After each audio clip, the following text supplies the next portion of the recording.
Unahin na po natin si Daddy Joseph.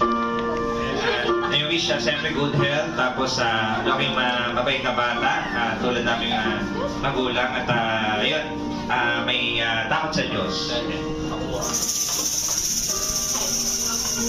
Stay healthy, anak. We love you. Mahal naman ka namin yung bago. Yun na.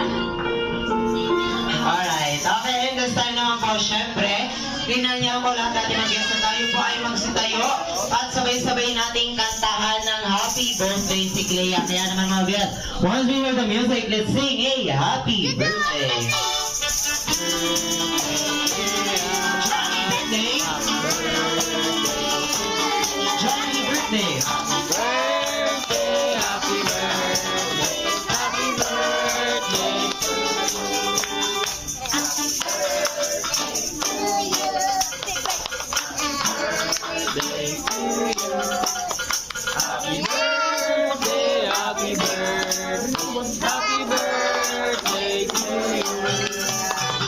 Alright, then the sun prior, kung meron na po kayong birthday wish para kay Clea, pwede nyo na pong blow ang kanyang candle. Yay! And of course, isigaw natin isang malakas na Happy Birthday, Clea! In 3, 2, 1! Happy birthday to you! Happy birthday, happy birthday!